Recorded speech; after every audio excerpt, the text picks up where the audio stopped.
Good morning student. चलिए science का online class start करते हैं। बच्चों, पिछला वीडियो में हम लोगों ने एलिमेंट्स के प्रॉपर्टीज़ के बारे में पढ़ा था। आज हम लोग पढ़ेंगे are all metals and non metals solid, यानी कि क्या सभी धातुएं और अधातुएं ठोस होती हैं। चलिए आगे देखते हैं। Do you know any metals which has a different state other than solid at normal temperature. देखिए बच्चों, क्वेश्चन पूछा जा रहा है कि क्या आप किसी ऐसी धातु के बारे में जानते हैं जो सामान्य ताप पर ठोस अवस्था के अतिरिक्त किसी और अवस्था में पाई जाता है। आगे देखते हैं। Mercury is a metal which exist in liquid form, यानी कि जो मरकरी है, ठीक है, जो धातु है, यह एक ऐसा धातु है जो द्रव अवस्था में पाया जाता है। आगे देखते हैं। And no metal exist in a gaseous state, है ना, लेकिन कोई भी धातु गैसीय अवस्था में नहीं पाई जाती। आगे देखते हैं। Usually all non metals are found in gaseous state, यानी कि जो अधातुएं होती हैं ना, वो प्रायः गैसीय अवस्था में पाई जाती हैं, ठीक है। 5 non metals are found in solid state, ठीक है, लेकिन 5 अधातुएं, है ना, ठोस अवस्था में पाई जाती हैं। वो है यहाँ पर देखिए बच्चों, ब्रैकेट्स के अंदर दिया गया है कार्बन, ठीक है, अधातु है, फास्फोरस अधातु है, सल्फर, सेलेनियम, आयोडीन, है ना, ये अधातु है, लेकिन ये सॉलिड फॉर्म में पाई जाती हैं, ठीक है। चलिए आगे देखते हैं। And 1 in liquid state bromine, है ना, और आगे बताया जा रहा है कि एक द्रव अवस्था में ब्रोमीन पाई जाती है, ठीक है। ब्रोमीन एक नॉन मेटल्स है, यानी कि अधातु है, जो द्रव अवस्था में यानी कि लिक्विड फॉर्म में पाया जाता है। चलिए आगे देखते हैं। देखिए बच्चों, आगे बताया जा रहा है gold and silver are the brightest metals, यानी कि गोल्ड और सिल्वर, है ना, ये क्या है, बहुत ही चमकदार धातुएं हैं। चलिए आगे देखते हैं। Silver is a very reflective metals, यानी कि जो चांदी होता है वो अच्छा परावर्तक धातु है। It reflect about 19% of the light falling on it, और चांदी अपने पर पड़ने वाले लगभग 90% प्रकाश को परावर्तित कर देता है। It is used in the thin layer of metal coating for manufacturing of mirror. आगे बताया जा रहा है कि इसका उपयोग दर्पण के पीछे की पतली धातु की तह बनाने में होता है, ठीक है बच्चों, समझ में आया। यानी कि जो दर्पण होता है उसके पीछे जो धातु की तह बनी होती है ना, पतली धातु की जो तह बनी होती है, उसको बनाने में इसका उपयोग किया जाता है, यानी कि चांदी का उपयोग किया जाता है। चलिए आगे देखते हैं। Are the metals and non metals hard, यानी कि क्या सभी धातुएं और अधातुएं कठोर होती हैं, ठीक है बच्चों।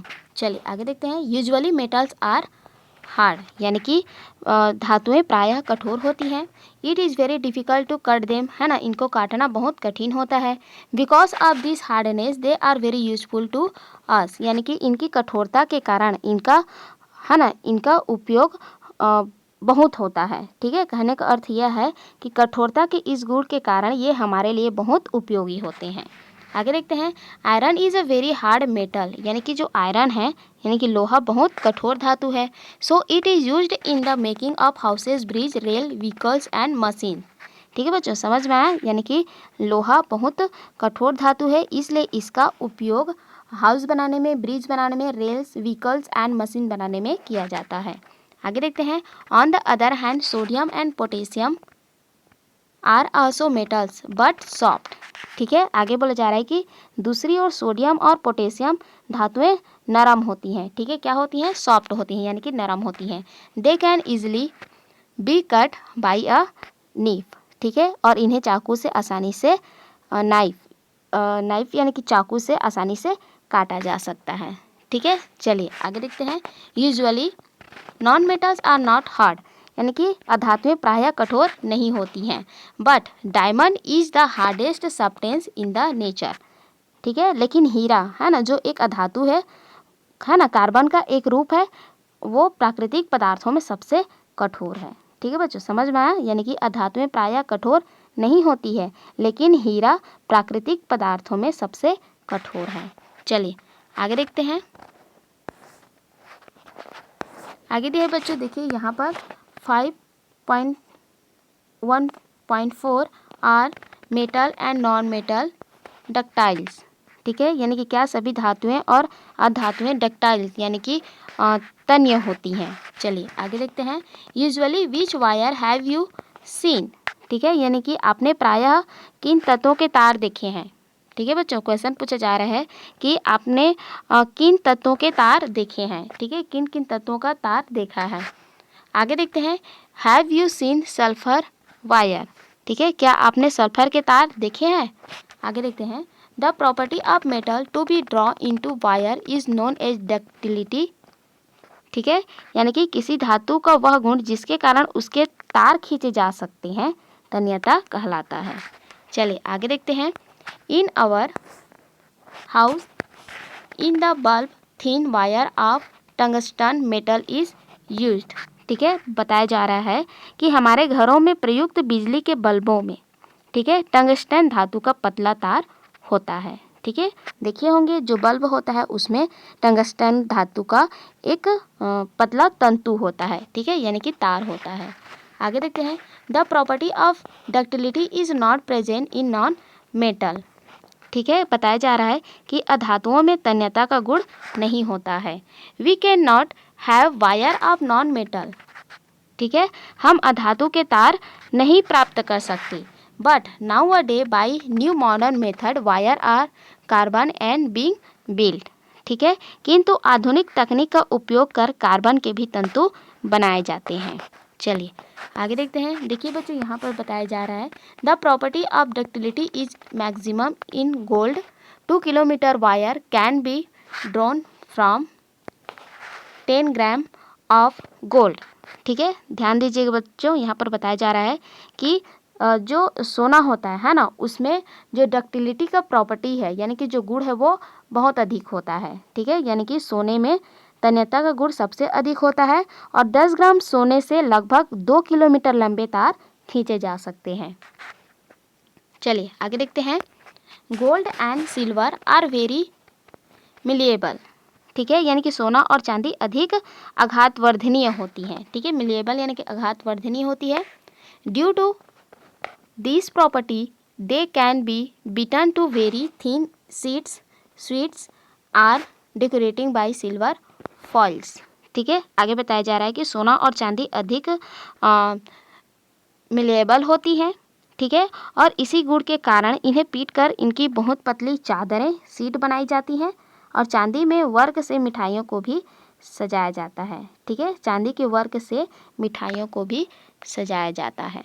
चलिए आगे देखते हैं, in the same way thin sheets of aluminium is used for keeping machines and chocolate fresh and is also used as a cover for milk bottles, ठीक है, यानी कि इसी तरह एल्यूमिनियम की पतली चादर का उपयोग दवाइयों, ठीक है, देखिए क्या लिखा है कि कीपिंग मेडिसिन्स यानी कि दवाइयों एंड चॉकलेट फ्रेश, ठीक है, यानी कि जो चॉकलेट होती हैं उनको सुरक्षित रखने में, है ना, and is also used a cover for milk bottle, और जो मिल्क बॉटल होती है ना, उनको सुरक्षित रखने में किया जाता है।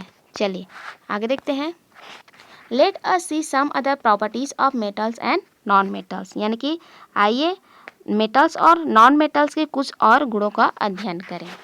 देखिए बच्चों, आगे बोला गया है sonorous, usually all metals are sonorous, ठीक है, यहाँ पर बताया जा रहा है कि सामान्य धातुएं ध्वनिक होती हैं। आगे देखते हैं, you must have heard an school bell which is metallic, ठीक है, आपने अपनी शाला में धातु की घंटी की ध्वनि सुनी होगी। If metals are struck hard they produce sound, ठीक है, यानी कि यदि धातु पर प्रहार किया जाए, ठीक है, यदि धातु पर स्ट्रक किया जाए यानी कि प्रहार किया जाए तो वे ध्वनि उत्पन्न करती हैं। It is because of this that copper iron etcetera are use to make bells, ठीक है, यही कारण है कि तांबा लोहा आदि धातुओं का उपयोग घंटी बनाने में किया जाता है।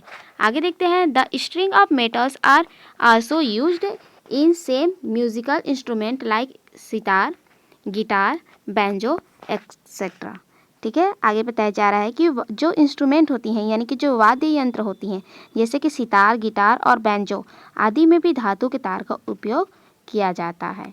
आगे देखते हैं, non metals do not produce sound on beating, ठीक है, यानी कि जो अधातुएं होती हैं उन पर प्रहार किए जाने पर ध्वनि उत्पन्न नहीं होती है, ठीक है। चलिए आगे देखते हैं, मेल्टिंग पॉइंट मीन्स होता है बच्चों गलनांक। आगे देखते हैं, usually the melting point of all metals are high, यानी कि सामान्यतः सभी धातुओं का गलनांक उच्च होता है। The melting point of iron is 1535, ठीक है, यानी कि 1535 degree Celsius, and that of copper is 1083 degree Celsius, ठीक है। यहाँ पर बताया जा रहा है कि जो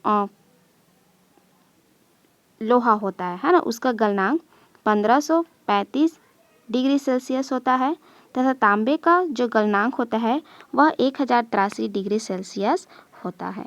चलिए आगे देखते हैं, the melting point of non metals are very low, यानी कि अधातुओं के गलनांक कम होते हैं।